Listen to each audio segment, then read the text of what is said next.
प्रिय विद्यार्थियों, हम लोग एक्सरसाइज 5.1 कर रहे थे। उसमें हमने क्वेश्चन नंबर 30 तक आपको बता दिए हैं। उसके ऊपर जो एक जैसे हैं वो आपको करने को कहा था। अब आइए 30 के आगे कुछ क्वेश्चन देखते हैं। जैसे 31, 32, 33 ये एक ही जैसे हैं। इसमें से एक हम आपको बता दे रहे, बाकी आप करिएगा। वैसे तो सारे सततता में सब में एक ही प्रोसेस होता है, एक ही तरह से सारे सवाल लगाए जाते हैं, लेकिन इसमें से एक और हम बता देते हैं। जैसे हम बता दें आपको, मान लीजिए एफ एक्स बराबर 33 या 32। आइए 32 ही देखते हैं।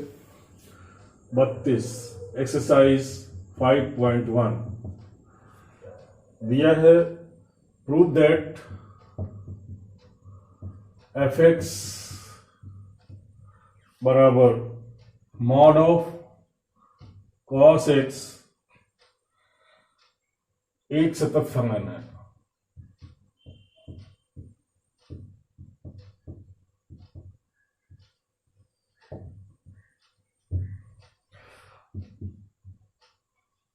आइए देखते हैं। परिभाषित ये एक सतत फलन है। तो एफ एक्स बराबर मॉड ऑफ कॉस एक्स, माना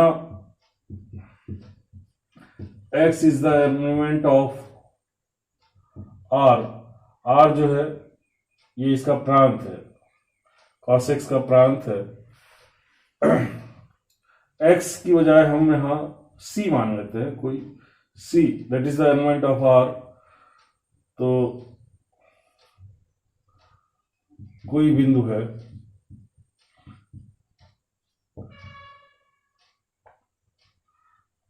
कोई बिंदु है, इसी बिंदु C पर ही हम इसकी सततता ज्ञात करेंगे। x बराबर C पर सबसे पहले एफ सी ज्ञात करिए। तो एफ सी बराबर क्या हो जाएगा, मॉड ऑफ कॉस सी बराबर यही आएगा इसका मान।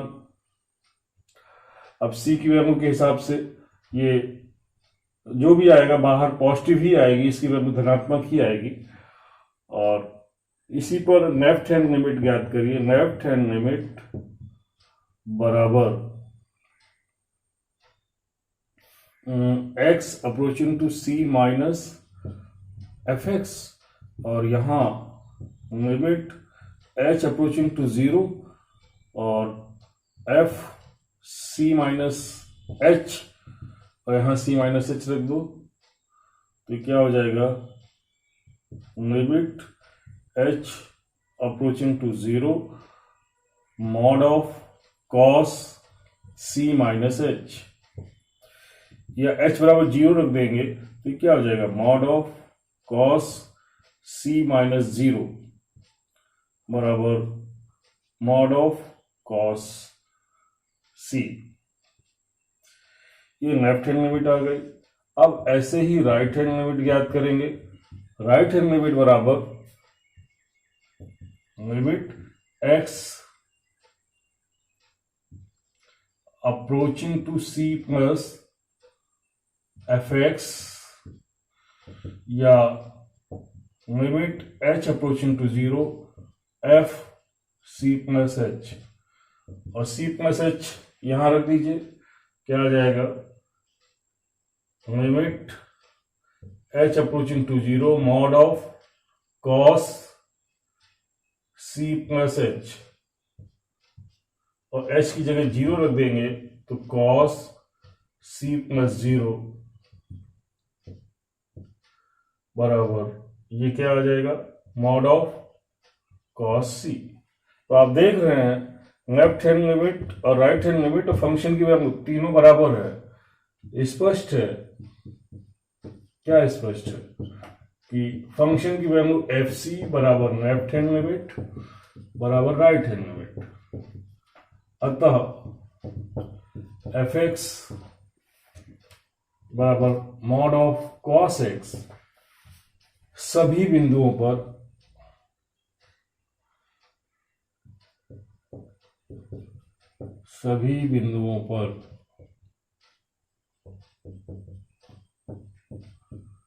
सतत है। सी एक कोई भी बिंदु हो सकता था, तो जब ये इस कोई भी बिंदु के लिए सतत है यानी सब पर सतत है, हेंस प्रूव्ड। तो इसको ऐसे करने के, ऐसे ही बाकी 2 क्वेश्चन होंगे। अब हम देखते हैं अंतिम क्वेश्चन, क्वेश्चन नंबर 34।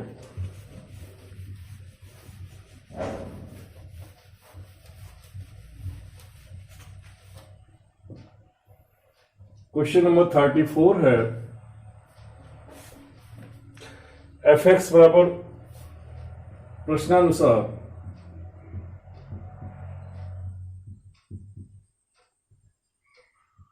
f(x) बराबर दिया है आपको mod of x minus mod of x plus 1 द्वारा परिभाषित फंक्शन f के सभी असंतत बिंदुओं को ज्ञात कीजिए। देखना है कि ये कहां पे असतत है, तो हम सबसे पहले वो बिंदु ज्ञात करेंगे जहां पर ये फंक्शन की परिभाषा चेंज हो रही है। वो कैसे ज्ञात करेंगे? मॉड के अंदर की जो वैल्यू है, यानी कि यहां पर मॉड x में x है तो x बराबर 0 तथा यहां से x प्लस 1 बराबर 0।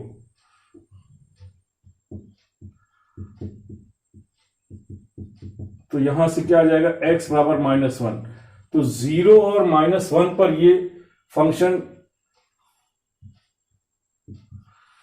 तो से x बराबर, यहां से इसको 0 करेंगे, x बराबर 0, तो ये 0 एक बिंदु आएगा, x प्लस 1 बराबर 0 करेंगे, ये क्रांतिक बिंदु कहलाते हैं। तो यहां पर x बराबर -1 यहां से आ जाएगा। इन्हीं दोनों बिंदुओं पर हमारा फंक्शन चेंज हो रहा है। अब आप देखिए ये 3 पॉइंट यहां पर ऐसे समझ सकते हैं, एक यहां -1 और ये 0, ये संख्या रेखा पर ये -∞ और ये +∞। फर्स्ट थिंग, जब x का मान -1 से छोटा है, x इज लेस देन -1, तो x का मान -1 से छोटा है तो ये इसका मान यानी अंदर नेगेटिव होगा और यहां पर भी नेगेटिव होगा। तो दोनों नेगेटिव है तो बाहर आएंगे तो पॉजिटिव के रूप में आएंगे। तो यानी कि इसके अंदर ये f(x) जो होगा, तब f(x) की वैल्यू ये माइनस में होगा। ये जब इससे छोटा है तो ये माइनस में अंदर है, तो बाहर आएगा तो माइनस, यहां पर इसको पॉजिटिव बनाने के लिए ये -x हो जाएगा। और यहां पे ये भी नेगेटिव वैल्यू है। बाहर मॉड के अंदर ये परिभाषा होती है कि मॉड के अंदर अगर कोई वैल्यू नेगेटिव है तो बाहर आता है तो पॉजिटिव। तो नेगेटिव जैसे -3 है तो ये माइनस बाहर जब आएगा तो +3 होगा, तो माइनस लगा देते हैं, -3 बराबर +3, ऐसे होता है। तो यहां पर ये नेगेटिव है, 0 से -1 से छोटा है तो नेगेटिव है, तो इसी में यहां पे माइनस चिन्ह लग गया, -x। और यहां क्या हो जाएगा?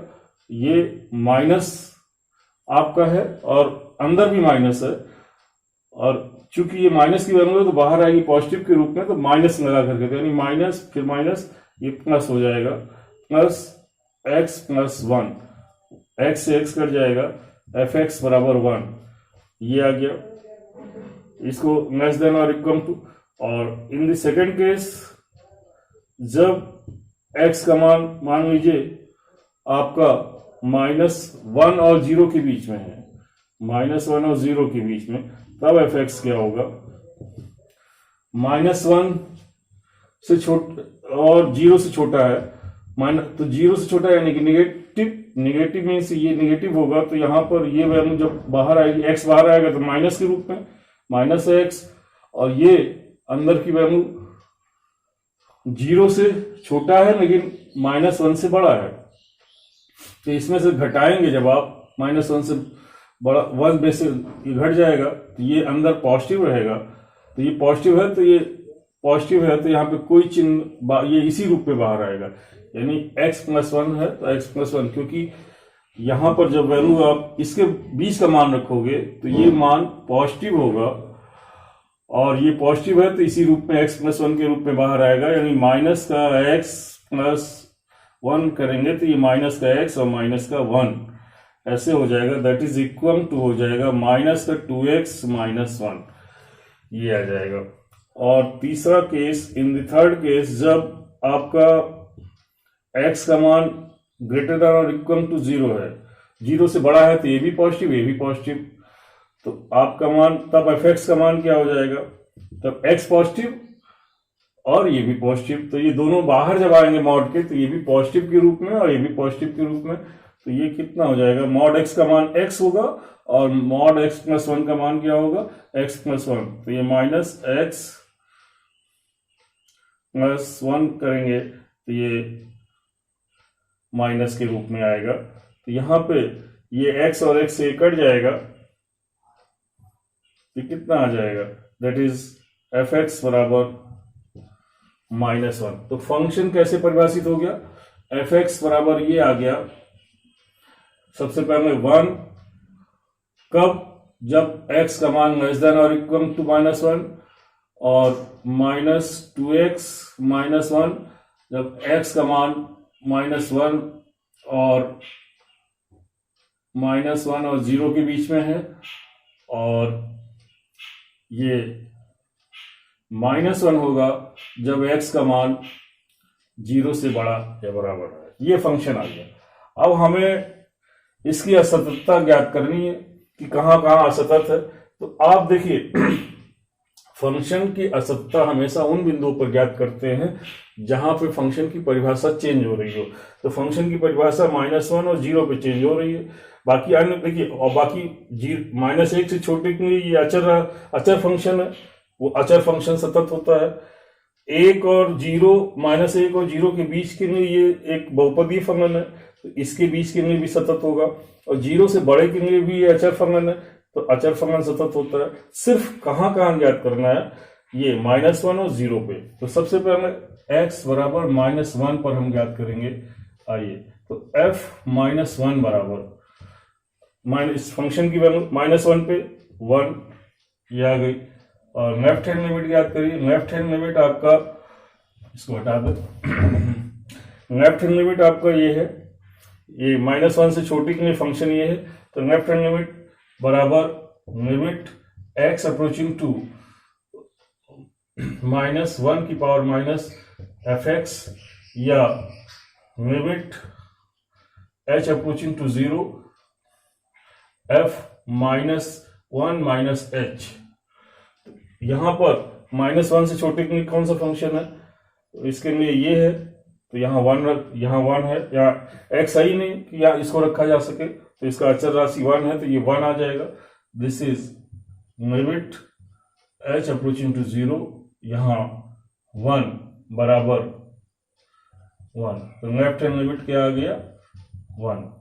अब हम याद करेंगे राइट हैंड लिमिट। ऐसे ही right hand limit x approaching to -1 की ऊपर प्लस, और यहाँ f(x) बराबर लिमिट h अप्रोचिंग टू 0, और यहाँ f -1 प्लस h। तो 1 से बड़े के लिए ये फंक्शन आएगा। देखिए -1 से x का मान जब -1 से बड़ा है तो ये आएगा, तो इसमें मान रख देंगे। अब आप आइए देखते हैं हम लोग, तो ये हो जाएगा, this is limit h approaching to 0, इसमें मान रखेंगे माइनस का 2x की जगह -1 प्लस h और -1, h बराबर 0 रख दीजिए, तो -2 -1 और प्लस 0 -1, या माइनस +2 -1 बराबर 1, ये आ गया। तो आप देख रहे हैं -1 पे 1, फंक्शन की वैल्यू 1, लेफ्ट हैंड लिमिट भी 1, और राइट हैंड भी, ये राइट हैंड लिमिट है, ये भी 1। तो स्पष्ट है कि x बराबर -1 पर f -1 बराबर लेफ्ट हैंड लिमिट बराबर राइट हैंड लिमिट, अतः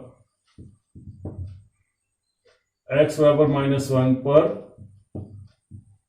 फंक्शन सतत है ना। अब हम किस पे ज्ञात करेंगे, x बराबर इस पे 0 पर, x बराबर 0 पर आप ज्ञात करिए f0 का मान। f0 के लिए हमारा फंक्शन देखिए क्या है, ये बराबर और ग्रेटर देन -1 बराबर -1 आ गया, और लेफ्ट हैंड लिमिट ज्ञात करेंगे, limit x approaching to 0 minus f x या limit h approaching to 0 f 0 minus h।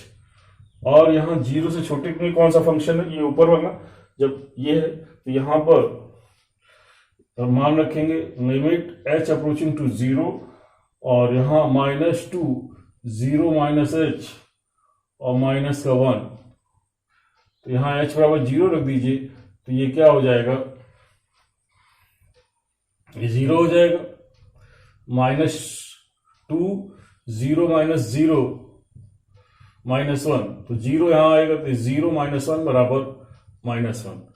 Right hand limit आपके पास limit x approaching to 0 plus f x या limit h approaching to 0 f 0 plus h। 0 plus h के लिए बड़ा function ये function कौन सा होगा, ये -1। यहां पर देखिए तो -1 यहां पर कोई x है नहीं कि उसका मान रखा जा सके, तो x नहीं है, डायरेक्ट अचर राशि है, इसका फलन 0 से बड़े के लिए, तो -1 रख दीजिए। This is limit h approaching to 0 -1, तो इसका मान आ गया -1। तो स्पष्ट है, क्या स्पष्ट है, x बराबर 0 पर जो है लेफ्ट हैंड लिमिट बराबर राइट हैंड लिमिट बराबर f0, अतः f(x) x बराबर 0 पर सतत है। अब चूंकि फंक्शन हमारा इस क्रांतिक बिंदुओं पर सतत है, इसलिए सभी बिंदुओं पर सतत है। तो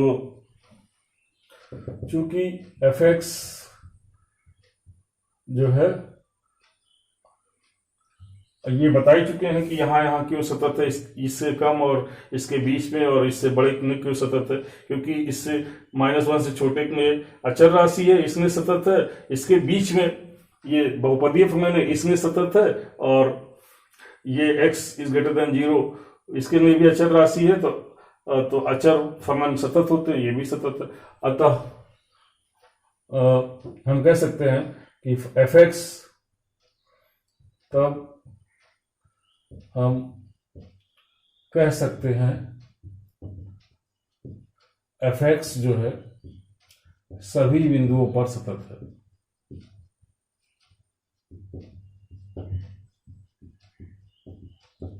आप इसको लिख सकते हैं कि -1 से छोटे के लिए फंक्शन का क्यों सतत है, क्योंकि अचर फलन है, इसके बीच के लिए क्यों सतत है, क्योंकि बहुपदीय फलन है, इससे बड़े के लिए क्यों सतत है, क्योंकि यहाँ पर अचर फलन है, और बाकी इन बिंदुओं पर सतत है, ये वो हमने दिखाई दिया, इसलिए पूरा फंक्शन सतत है। तो इस तरह से ये आपका अभ्यास खत्म हो गया। अब नेक्स्ट वीडियो में, धन्यवाद।